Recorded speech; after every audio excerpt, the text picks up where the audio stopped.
Hello everyone, welcome back to my channel. तो कैसे हो आप सब? होपफुली सभी अच्छे होंगे, सभी मस्त होंगे, सभी खुश होंगे। और मैं भी यहाँ पर मस्त हूँ और लगी हूँ। बस कुछ एक्स्ट्रा काम तो नहीं कह सकते हैं, कुछ बिगड़े हुए जो काम है उसको सही करने की कोशिश कर रही हूँ। एक्चुअली ये चने की दाल जो है वो मैं कुछ टाइम पहले लेकर आई थी डी मार्ट से। और हुआ क्या ना कि वैसे तो मैं मतलब जो चने की दाल है वो मेरे घर में हमेशा ज़्यादा क्वांटिटी में ही आती है। ये जो डिब्बा है वो ऑयल का डिब्बा है, देख के आपको पता चली गया होगा, फॉर्च्यून का डिब्बा है। और इस डिब्बे के अंदर मैं कई सालों से दाल जो है वो भरती हूँ। मतलब एक बार जब ख़त्म हो जाता है तो इस डिब्बे को वॉश करके और फिर से दाल लेके आती हूँ और वो साफ़ करके अच्छे से इसके अंदर भर देती हूँ। तो ये देखो, पहली बार जो दाल है उसके अंदर इतने सारे कीड़े जो है वो पड़ गए। कभी होता ही नहीं है क्योंकि मैं इतना अच्छे से रखती हूँ दालों को, मतलब सभी के अंदर कुछ ना कुछ मतलब कीड़े नहीं पड़े ना, तो उसके लिए।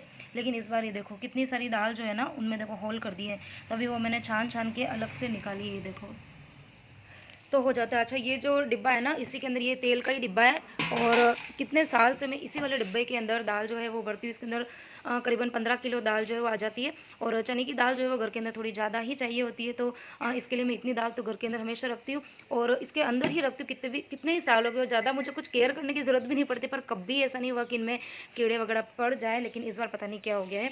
तो ये देखो इतने सारे कीड़े जो है वो हो गए। और ये देखो पूरा जो दाल है ना उसको खा खा के उसका पाउडर बना दिया, पूरा बेसन जो है ना वो बना दिया। और जबकि ऐसा नहीं, मैंने इसके अंदर रखी नहीं थी। ये देखो ये वाली जो गोलियाँ होती है ना, मेरे पास में कमेंट भी आया था कि आप दाल के अंदर चावल के अंदर कौन सी वो गोलियाँ रखते हो, बताना ज़रूर। तो ये वाली देखो ये गोलियाँ होती है, मुल्तानी मिट्टी और जो पारा होता है ना, मरकरी, उनको मिक्स करके बनाया जाता है। ज़्यादा मुझे इसके बारे में डिटेल में पता नहीं है। ये हमारे उदयपुर में ही आस पड़ोस में लोग जो है वो बनाते हैं और वहीं से हम लोग लेके आते थे। अब तो खैर नहीं लाना होता, लेकिन हाँ ये बहुत टाइम पहले की भी हो गई, हो सकती है काफ़ी पुरानी हो गई है ना। शायद साल 2 साल जो है वो वर्क करती है, उसके बाद में इसका जो इफेक्ट होता है ना वो आई थिंक कम हो जाता है। तो हो सकता है उसकी ये भी एक वजह हो सकती है दाल जो है वो ख़राब होने का। तो मैंने इतनी सी दाल के अंदर करीबन 5 से 6 इस तरह की गोलियाँ जो है वो रखी हुई है। और इसके अलावा ये गेहूँ के अंदर रखने का जो इंजेक्शन होता है ना, अनाज के अंदर रखने का इंजेक्शन होता है, ये भी मेडिकल स्टोर पर मिल जाता है। तो ये भी है ना मैंने रखा हुआ था। तो पता नहीं कुछ तो गड़बड़ हुई है, इसीलिए दाल जो है वो मेरी ख़राब हो गई। अभी मैंने इसको अच्छे से छान दिया। देखो ये छान के सारा ही इसका जो कीड़े वगैरह थे और जो इस तरह की जो थी ना जिनमें होल वगैरह हो गए थे, ये सारी दाल मैंने निकाल दिया। अब इस दाल को जब दिन को तिखी थी धूप आएगी ना तो उस धूप के अंदर अच्छे से फैला देंगे, ताकि जो दाल के अंदर घुसे हुए कीड़े वगैरह होंगे ना वो सब बाहर निकल जाएंगे। तो आज मेरा सुबह सुबह जो है ना वो 15 से 20 मिनट इस दाल में 15 से 20 मिनट जो है ना इस दाल ने मेरा ख़राब कर दिया। लेकिन ये कि सही टाइम पे मुझे पता चल गया, क्योंकि ये वाला जो डिब्बा है ना ये मैं रोज़ नहीं खोलती हूँ, क्योंकि रूटीन के लिए मैंने स्टील के जो डब्बे हैं ना वो रखे हुए हैं, उसके अंदर किलो 2 किलो दाल जो है वो मैं निकाल देती हूँ। और जब वो ख़त्म हो जाती है तो फिर ये डब्बा जो है वो खोलने का नंबर आता है। और परसों मैंने आटा चक्की चलाई थी, मुझे बेसन पीसना था, तो उस टाइम पर मैंने ये डिब्बा जो है वो खोला। और मतलब पीसने के पहले मैं चाहे गेहूँ हो दाल हो कितनी भी साफ़ हो, पर एक बार मैं ज़रूर साफ़ करती हूँ। ये जो छलनी है ना ये हमेशा मेरे किचन में पड़ी हुई रहती है। तो जब मैंने उसको छाना था ना दाल को, तो उसमें से मुझे 2-3 कीड़े जो है वो दिखे, तो उसी टाइम पे मुझे डाउट हो गया था। तो 2 दिन से मुझे टाइम मिल नहीं रहा था, तो मैंने सोचा कि अच्छा कुछ काम ऐसे होते हैं ना जो दिन को नहीं होते, दिन को ना मतलब पता नहीं आलस भी आ जाता है और भी दूसरे मेरे काम होते हैं। तो मैंने सोचा चलो ये काम जो है वो सुबह सुबह ही कर लेती हूँ। लेट तो हो रहा था लेकिन काम जो है वो मैंने कर दिया है। और अब बस छान के रख दी, दिन को थोड़ी सी देर धूप में लगा दूंगी ना, तो जो कहीं पे कीड़े वीड़े होंगे ना वो सारे के सारे बाहर निकल जाएंगे। ठीक है, तो आप भी घर में यदि चीज़ों को सेव करके रखते हैं तो थोड़ा सा ध्यान रखिए, एक्स्ट्रा ध्यान रखिए। मैंने तो ध्यान तो रखा था, लेकिन फिर भी पता नहीं कुछ ना कुछ कहीं ना कहीं कुछ तो गड़बड़ हुई है और इसीलिए दाल जो है उसमें मेरे कीड़े पड़ गए हैं। लेकिन हाँ, अब ये सारे के सारे कीड़े जो है मैं भगा दूँगी। तो 15 से 20 मिनट मेरी दाल की वजह से थोड़ा सा लेट हो गया है और अब मैं आई हूँ किचन के अंदर, जल्दी से करूँगी लंच की तैयारी। और लंच के अंदर आज बनने वाली है बहुत ही स्पेशल सी रेसिपी, सबकी डिमांड पर आज बनने वाले हैं पकौड़े। तो पकौड़े जो है वो वैसे है ना सबके घर में शाम के टाइम पे ही बनते होंगे, लेकिन मैं बना रही हूँ सुबह। तो उसका रीज़न ये है कि मॉर्निंग के टाइम पर, अच्छा आज क्या मंडे है ना, तो मंडे आज बच्चों की छुट्टी भी है। बच्चों के स्कूल में अभी CBSE वाले जो है ना 10th के बच्चों के एग्ज़ाम चल रहे हैं, तो उसकी वजह से इनकी आज हॉलीडे किया है।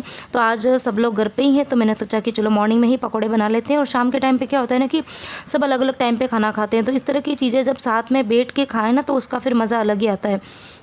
और सारे पकौड़े जो ना वो एक ही टाइम पर बन जाते हैं, अदरवाइज़ अलग अलग टाइम पे सब खाते हैं तो फिर वो मज़ा नहीं आता है। और दूसरी चीज़ ये भी थी कि मटर की जो सीज़न है वो ऑलमोस्ट जाने वाली है, और जब सीज़न जाने लगती है ना तो मटर काफ़ी सस्ते आ जाते हैं, मतलब काफ़ी सस्ते मिलने लग जाते हैं। तो मैं भी ढेर सारे मटर जो है वो ला के और उसके दाने निकाल के मैंने फ्रीज़र में स्टोर कर दिए हैं। तो इतने ताज़े ताज़े मटर जो थे वो पड़े हुए घर में, तो फिर मन हुआ कि चलो मटर के पकौड़े जो है वो इस सीज़न में बनाए नहीं है, तो मटर के पकौड़े जो है वो बनाऊँगी। और अच्छा 3 तरीके के के पकोड़े बन रहे, एक तो मटर के बनाऊँगी और दूसरे जो है वो अच्छा कुछ टाइम पहले मैंने बनाए थे गुलगुले यानी कि मीठे पकोड़े। तो उस टाइम पे मैंने इसकी रेसिपी शेयर नहीं करी थी डिटेल में, तो फिर मेरे पास में कमेंट आए थे कि आपने दूसरे वाले पकोड़े की रेसिपी तो शेयर करी लेकिन गुलगुलों की रेसिपी शेयर नहीं करी। तो मैंने सोचा कि तीखे पकोड़े तो बन ही रहे, साथ में कुछ मीठा हो जाए, तो मैं बनाने वाली हूँ गुलगुले।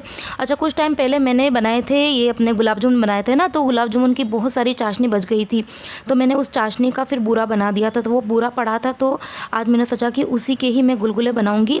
तो रेसिपी मैं थोड़ी सी आपके साथ में शेयर कर देती हूँ, नहीं तो फिर आप कमेंट करेंगे कि आपने आज भी गुलगुले की रेसिपी शेयर नहीं करी है। तो मैंने करीबन 2 कटोरी जितना जो है पानी ले लिया, उस पानी को गुनगुना सा गर्म किया और उसके अंदर मैंने 1 कटोरी जितना डाल दिया है बूरा। बूरा यानी कि जो चाशनी है ना, उसको मैंने अच्छे से मतलब गैस पर गर्म कर दिया था और एकदम ड्राई पाउडर बना दिया था। और यदि आपके पास में वो नहीं है तो फिर आप शुगर का जो पाउडर है ना वो भी ले सकते हैं। तो 1 कटोरी मैंने उसमें पाउडर डाला है। और उसके बाद में मैं बना रही हूँ कद्दू के पकोड़े। तो कल मैं सब्ज़ी लेकर आई थी, तो साथ में इतना ताज़ा ताज़ा कद्दू जो है मुझे मिला था। तो घर के अंदर है ना, किसी को मीठे पकोड़े पसंद है, किसी को मटर के पसंद है, किसी को कद्दू के पसंद है। तो जब पकोड़े बन ही रहे हैं तो फिर सबकी डिमांड जो है उसको पूरा कर देते हैं। तो इधर बस अभी मैंने मटर जो है वो फ्रीज़र में रखा हुआ था, तो उसके अंदर आइस जम गई थी, तो मैंने उसको पानी के अंदर रख दिया ताकि उसकी सारी आइस जो है वो मेल्ट हो जाए। और इधर बच्चे जो हैं वो आज छुट्टी है, तो मैंने उनको लेट उठाया था, तो उनके लिए मैंने चाय रखी थी, तो अभी उन दोनों को मैंने दे दी है चाय। तो जल्दी से अब पकौड़े का जो गोल है वो तैयार कर देती हूँ। तो 3 तरीके के पकौड़े बना रही हूँ। तो सबसे पहले मैं मटर जो उसका पकौड़े का गोल तैयार करूँगी, तो ढेर सारे मैंने ले लिए मटर, उसमें डाला है बेसन। और बेसन जो है वो कम ही डालना है, सिर्फ थोड़ी सी हमको जो मटर है ना उसके ऊपर कोटिंग हो जानी चाहिए। और उसके बाद में मैंने थोड़ी सी सौंफ और थोड़ा सा जो काली मिर्ची है उसको मिक्सर में पीस के उसका पाउडर दरदरा सा पाउडर बनाया था, तो थोड़ा सा मैंने वो भी डाला। उसके बाद में डाला है अजवाइन, थोड़ा सा लाल मिर्ची का पेस्ट डाला, लाल मिर्ची नहीं सॉरी हरी मिर्ची का पेस्ट डाला है। और उसके बाद में बेसिक से मसाले, लाल मिर्ची का पाउडर, हल्दी का पाउडर, थोड़ा सा नमक और अजवाइन, तो ये सब डालने के बाद में फिर थोड़ा थोड़ा सा पानी जो है वो डाल के गोल तैयार करेंगे। तो बहुत ज़्यादा पतला गोल नहीं बनता है इसका, क्योंकि इसके अंदर बेसन की क्वांटिटी जो है वो कम रखनी है, तो थोड़ा सा टाइट ही रहेगा गोल। और उसके बाद में इसके अंदर मैं डालूँगी थोड़ा सा चावल का आटा। तो चावल के आटे से जो पकोड़े हैं वो बहुत ही कुरकुरे से बनेंगे, बहुत टेस्टी बनते हैं इस तरीके से पकोड़े बनाते हैं तो। और यदि चावल का आटा नहीं है तो फिर थोड़ी सी सूजी जो है वो भी डाल सकते हैं। और उसके बाद में मैंने डाल दी है ढेर सारा हरा धनिया, जो मैं कल ही लेकर आई थी, एकदम ताज़ा ताज़ा सा हरा धनिया था ना, तो पकौड़ों में इसका काफ़ी अच्छा टेस्ट आता है। तो बस ये मटर का पकौड़े का जो गोल है वो बनकर तैयार हो गया है। अब इसको रख दूँगी मैं साइड में और उसके बाद में गोल बनाऊँगी मैं मीठे पकौड़ों का।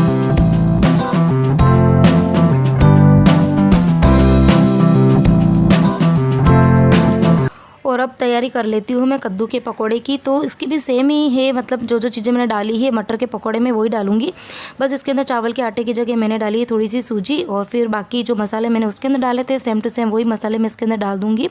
और ये बिल्कुल जैसे आप आलू के पकौड़े बनाते हो ना, बिल्कुल उसी तरीके के बनते हैं।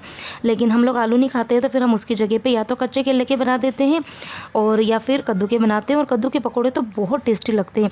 यदि आपने एक भी बार बनाए नहीं हो ना, तो एक बार बना के ट्राई ज़रूर करना, तो बहुत ही अच्छे बनते हैं। और बस अब इसका जो है वो गोल बना के इसको भी मैं ढक के रख दूँगी। और उसके बाद मैं तैयार करूँगी 3rd नंबर का गोल, वो है गुलगुले का गोल।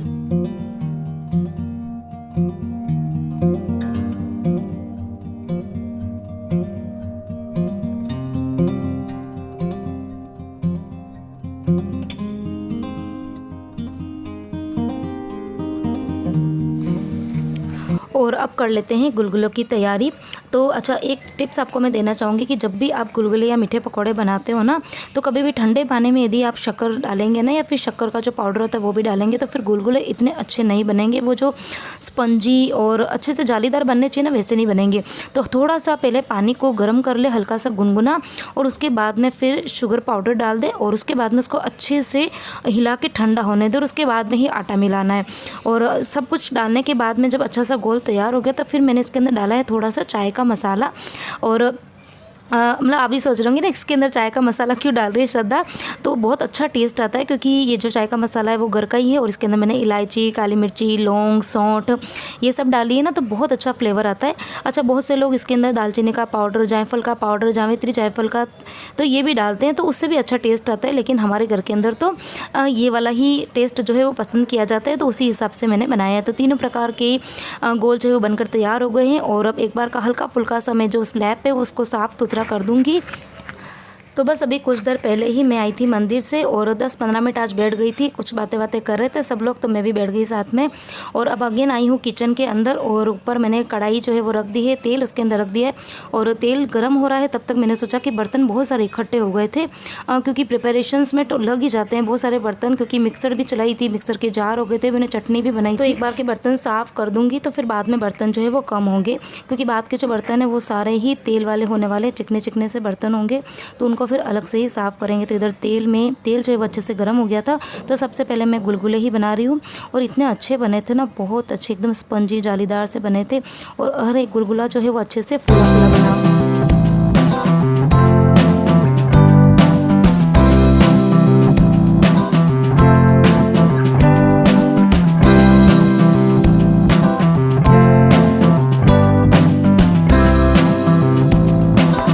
तो बस जल्दी जल्दी से पकोड़े जो है वो बनाती ही जाऊंगी और सबको गर्मा गर्म सर्व करूंगी।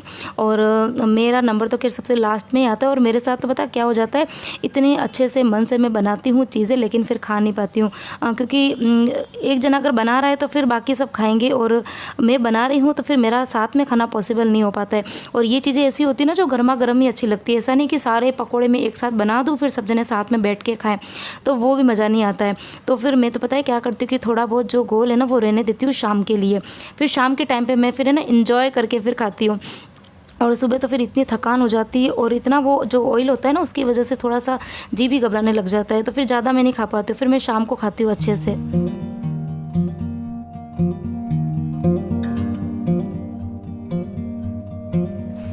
अच्छा, जब भी ना इस तरह की चीज़ें बनती है ना कि जो बच्चों को बहुत पसंद होती है ना, तो बच्चे कम से कम बनाते बनाते 25 बार किचन में आके ये ज़रूर पूछते हैं कि मम्मी बन गया क्या। अदरवाइज़ तो ना वो कभी अगर उनके पसंद की चीज़ नहीं होती ना तो वो मुड़कर भी किचन की तरफ नहीं देखेंगे। तो बस यही सब चीज़ें हैं। और अभी ये जो वीडियो है वो है बिल्कुल शाम का नहीं, रात कह सकते हैं, रात की करीबन 8:45 बज गई थी। और हुआ क्या था कि दिन का काम वाम करने के बाद तो फिर मुझे हो गई थी थकान और उसके बाद में मैंने कुछ देर रेस्ट किया, वीडियो एडिट किया और ये सब करने के बाद में शाम का खाना वाना बनाया और वो मुझे रिकॉर्ड करना था। लेकिन हुआ क्या कि मम्मी जी जो नीचे गार्डन जाते हैं ना, तो वहीं पर उनकी मतलब बहुत सी फ्रेंड्स बन गई, तो उन्हीं में से किसी एक की तबीयत जो है वो थोड़ी ज़्यादा ख़राब हो गई थी। तो वो शाम को नीचे गार्डन में गए तो वहाँ पर किसी ने बताया कि तबीयत जो है वो किसी की ठीक नहीं है। तो उन्होंने फिर मुझे ऊपर आके बोला कि चल अपन मिलकर आते हैं। तो फिर जो काम मतलब खाना पीना सबको हो गया था, मैंने बर्तन वगैरह भी साफ़ कर दिए थे, खाली मुझे किचन की सफाई करनी बाकी थी। लेकिन उस बीच में फिर हम लोग वहाँ पर चले गए और वहाँ गए आए जब तक कम से कम घंटा 1.5 घंटा लग गया था, इवन उससे भी ज़्यादा लग गया था। तो फिर आने के बाद में फिर मैंने वापस से वीडियो जो है वो रिकॉर्ड करना स्टार्ट किया और अभी बस फटाफट से किचन की सफाई करूँगी। और कुछ बर्तन जो थे वो पड़े थे, मतलब क्योंकि हम चले गए ना तो उसके बाद में बच्चों ने कुछ खाया पिया होगा तो वो बर्तन थे। और ये जो कढ़ाई थी वो मतलब मॉर्निंग में पकौड़े तो बनाए थे और शाम को जैसा कि मैंने बोला था कि मैं सुबह नहीं खा पाती हूँ ना, तो फिर मैं शाम को बनाती हूँ अपने लिए। तो फिर ये कढ़ाई जो है वो भी मैंने अभी घिस घिस के अच्छे से साफ़ करी है और बच्चों के लिए मैंने रख दिया है दूध। और अच्छा हुआ क्या था कि जब भी मैं अगर घर में होती हूँ ना तो बच्चे टाइम से पढ़ने बैठ जाते हैं और यदि मैं कुछ देर के लिए भी बाहर निकल जाती हूँ ना तो बच्चे मतलब पढ़ने बैठते ही नहीं है। मैं आई थी करीबन 8:30 बजे ना, तब तक परी तो नीचे ही खेल रही थी उनके फ्रेंड के साथ में और विहान लगा पड़ा था टीवी देखने में। तो फिर आने के बाद में पहले तो मैंने अच्छी खासी उनको डांट लगाई और उसके बाद में उन दोनों को बिठाया है पढ़ने के लिए। और अभी बस मैं उनके लिए दूध जो है वो बना दिया है, ठंडा करने रखा है और थोड़ी बहुत हॉल के अंदर जो गंदा हो गया है तो वो अच्छे से साफ़ सफाई एक बार करूँगी। और उसके बाद में मैं जाऊँगी बच्चे क्या कर रहे हैं, क्योंकि अभी एग्ज़ाम जो है वो बिल्कुल सिर पर हैं और थोड़ी सी रूटीन जो है वो चेंज करनी पड़ती है एग्ज़ाम के टाइम पे मुझे अपनी, मतलब उसमें मेन प्रायोरिटी जो होती है ना वो होती है कि बच्चों की पढ़ाई पर अच्छे से ध्यान दूँ। तो वैसे तो ट्यूशन जब से जाने लगे हैं तो मैं बच्चों को पर्सनली मतलब कम पढ़ाती हूँ आजकल, लेकिन ये कि जब वो पढ़ रहे होते हैं ना तो उनके आसपास ही मैं भटकती रहती हूँ ताकि बच्चों को लगे कि मम्मी जो है वो उनके ऊपर अच्छे से नज़र रख रही है। तो अभी बच्चे जो है वो पढ़ रहे हैं और मैं जो है अपने कुछ काम जो है वो साथ साथ निपटाती रहूँगी। तो पहले तो बच्चों ने कमरे में बहुत ज़्यादा मैस फैला रखा था तो वो मैंने सफाई करी और उसके बाद में आज मॉर्निंग में मैंने कपड़े धोए थे तो उन कपड़ों को भी मैं अभी फोल्ड कर दूँगी।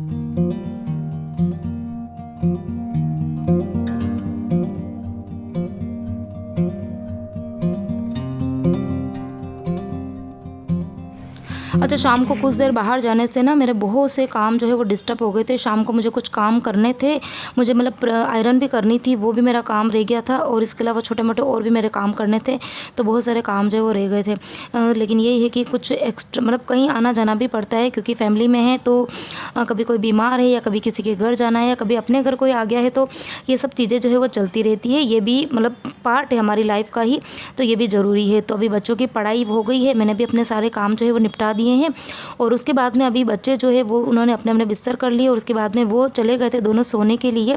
लेकिन फिर उसके बाद मुझे याद आया कि परी के सिर में मुझे लगाना है ऑयल, क्योंकि 3 दिन की बच्चों की छुट्टियां थी। लेकिन इस बीच में मैंने परी को कितनी बार बोला कि बेटा ऑयल लेके आ, मैं तेरे सिर में अच्छे से ऑयल वगैरह लगा के मालिश कर दूँ, लेकिन उसने सुना नहीं।